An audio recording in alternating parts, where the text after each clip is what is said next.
Quem nunca ouviu falar que usar celular ou aparelhos eletrônicos podem causar danos à saúde? Mas até que ponto isso é verdade? Nesta edição da Eureka, vamos mostrar campos eletromagnéticos emitidos pelos aparelhos eletrônicos e quais são os efeitos que podem prejudicar a saúde. Você vai conhecer também invenções tecnológicas capazes de medir radiações de aparelhos.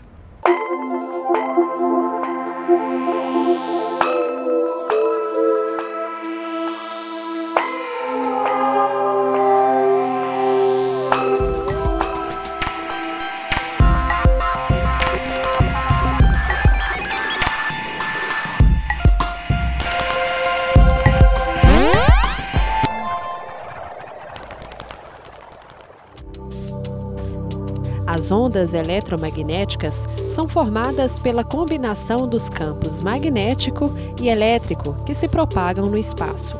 São ondas eletromagnéticas, os raios gama, os raios X, a luz visível ao olho humano, a radiação infravermelha, as micro-ondas e as ondas de rádio. Durante séculos, o corpo humano se acostumou a receber certa quantidade de ondas eletromagnéticas que o planeta produz de maneira natural.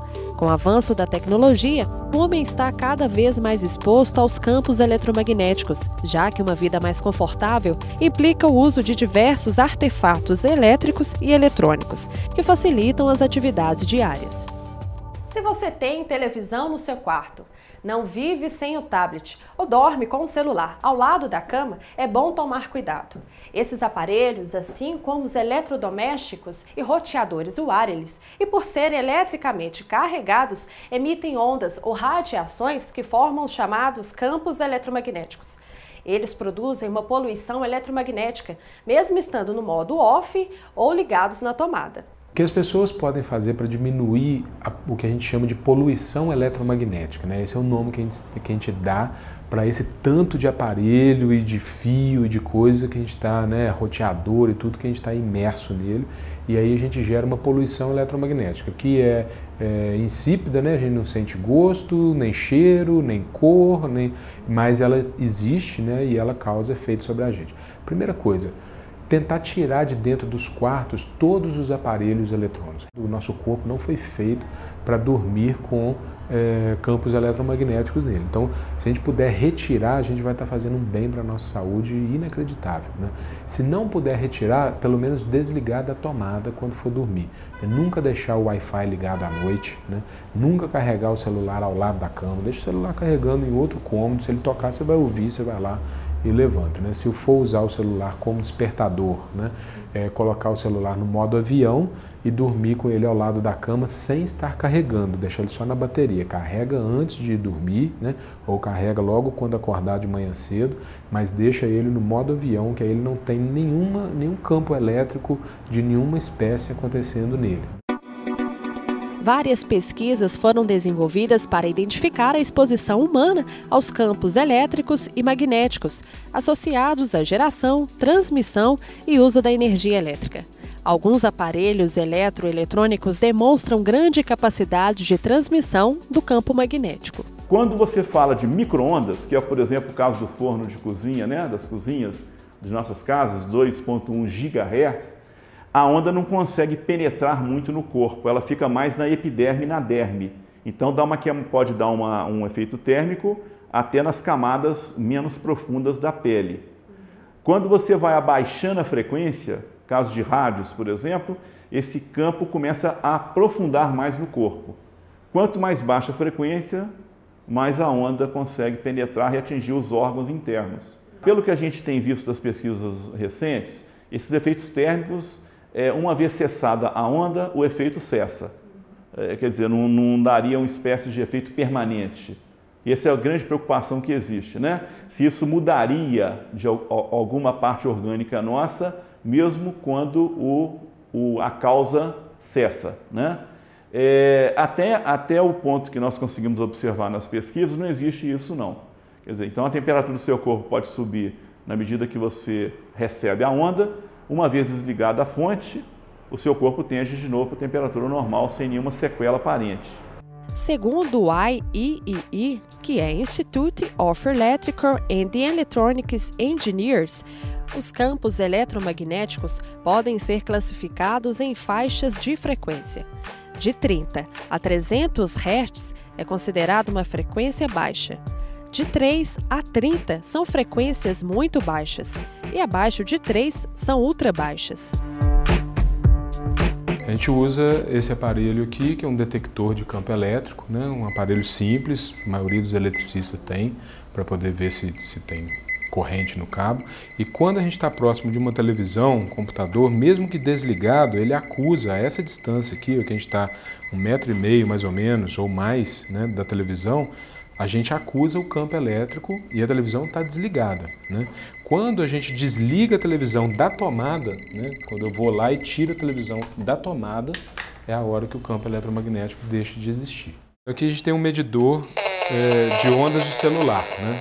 Com esse medidor a gente mede o tanto que as antenas de celular aqui em volta estão emitindo aqui, né? Qualquer número aqui que seja maior do que 200 microwatts por metro quadrado, já mostra que está tendo uma incidência grande caso eu resida nesse lugar. Eu absorver isso aqui no meu dia a dia não tem problema nenhum, mas se eu absorver isso durante 8 horas por dia, no período em que eu estou dormindo, existe uma série de estudos que mostram que isso tem um monte de impacto sobre a nossa saúde, né? Então, quando a pessoa reside, que eu está dando 200, 300, dá picos assim, porque é o jeito que a antena, né, depende de quantas pessoas estão usando a antena, quanto que ela está sendo solicitada, é o tanto de potência que ela emite. Agora não tem ninguém usando, ela está emitindo 60. Daqui a pouco alguém vai começar a usá-la e ela vai dar um pico alto, né? Aí vai para 200, 300, isso varia com o tempo mesmo, né? Uma tecnologia que a gente tem para poder resolver o problema das pessoas que residem próximo a antenas de celular é esse tecido que é feito com fios de prata na constituição dele, né? Ele pode ser de algodão ou de poliéster com fios de prata dentro, né? E esse tecido ele reflete a onda do celular. Então, se eu coloco ele com uma cortina, ele vai, né, diminuir imediatamente. Se aqui fosse uma cortina feita desse tecido, né, eu tenho uma diminuição significativa, né, do número que eu observo quando eu estou aqui. Alguns países da Europa já implantaram uma legislação para reduzir o potencial das antenas de celular e, consequentemente, diminuir a emissão das ondas eletromagnéticas. Na Suíça, o potencial das antenas é de 100 microwatts por metro quadrado, enquanto no Brasil a potência é de 4.000. Este designer de interiores mora em uma região de Belo Horizonte que tem um grande número de antenas de celular. Ele apresentava alguns sintomas e resolveu tomar medidas para minimizar os efeitos que considerava ter por morar tão próximo às antenas de transmissão. E a gente percebeu que estava acontecendo essa radiação muito forte lá dentro, exatamente porque a gente estava em frente a uma torre, não é? Então, partimos para colocar a cortina. Tinha opção de mudar, eu não estava querendo mudar de apartamento. Então, passamos para a opção de fazer a cortina. E foi assustador a hora que a gente colocou, perceber a medição que ele tinha feito com o aparelho, a mudança que aconteceu. E também as coisas que estavam acontecendo antes pararam de acontecer. Dor de cabeça, dor de garganta, dor no corpo. O meu sócio teve várias coisas, teve um problema até pulmonar que custou descobrir, a verdade.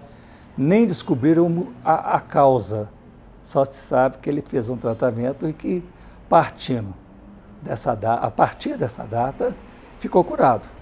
Dados da Agência Nacional de Telecomunicações, a Anatel, mostram que o Brasil tem mais de 250 milhões de linhas ativas de telefonia móvel, uma média de mais de uma linha por habitante. O aparelho celular pode ser um dos grandes vilões dos problemas relacionados à audição.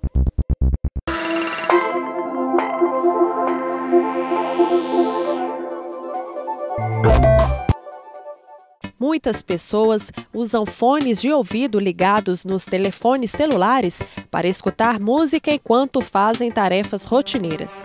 O grande problema é que, pelo excesso de barulho externo, muitas acabam exagerando e aumentam o volume, superando o máximo de decibéis permitido para a promoção da saúde e prevenção da perda auditiva, que é uma lesão irreversível. A dica é segurar o fone na palma da mão, a essa distância, e se você não consegue escutar o som que está saindo daquele fone, você pode usar nessa intensidade. Caso você consiga escutar um som vindo do fone, é porque está alto demais. O ideal seria, isso equivale a uma intensidade em torno de 50, 55 decibéis. Então, é aquela situação, às vezes, em que você tem uma pessoa que está à sua frente e você está escutando a música. Eu acho que todo mundo já passou por isso. Enquanto o sujeito se expõe ao nível de pressão sonora elevado, ela tende a progredir. A partir do momento que ele cessa a exposição, ela se estabiliza. Ou seja, ele não vai ter mais perda de audição, mas em contrapartida ele também não recupera a audição perdida. Em 2011, a Organização Mundial de Saúde, a OMS, declarou a possibilidade de existir relação entre os aparelhos celulares e doenças. Os sintomas variam entre dores de cabeça, distúrbios do sono e queda da imunidade. Mas os riscos podem não parar por aí. A pessoa que tem um telefone que está lá no quarto dela e aí pega o aparelhinho, ele fica apitando de noite, chegando uma mensagem, chegando alguma coisa, então ela tem gente que acorda à noite para poder olhar, para ver se atualizou alguma coisa, apareceu alguma coisa nova, e isso leva a alteração de sono, sim, porque você começa a criar um hábito muito ruim. Você tende a aumentar estresse, se aumentando o estresse, aí você tem uma chance de poder provocar mais dor de cabeça também, mas um efeito direto do uso do celular, não. Apesar de algumas evidências, ainda não há comprovação científica sobre os efeitos da exposição a produtos eletrônicos. Um medo que existe hoje é de que isso pudesse provocar algum tipo de câncer do sistema nervoso central. Então, justamente pela proximidade da utilização do aparelho, né? Então, tem sido pesquisado, parece que os resultados até agora são negativos. Mas, de qualquer forma, a recomendação que existe hoje ainda é que se a gente puder minimizar a exposição a esse campo eletromagnético, né, esse seria o ideal. Gostou do programa de hoje? Então participe! Envie seu recado ou dê sugestões pelo e-mail da Eureka e redes sociais da PUC TV. Obrigada pela companhia, espero você no próximo programa.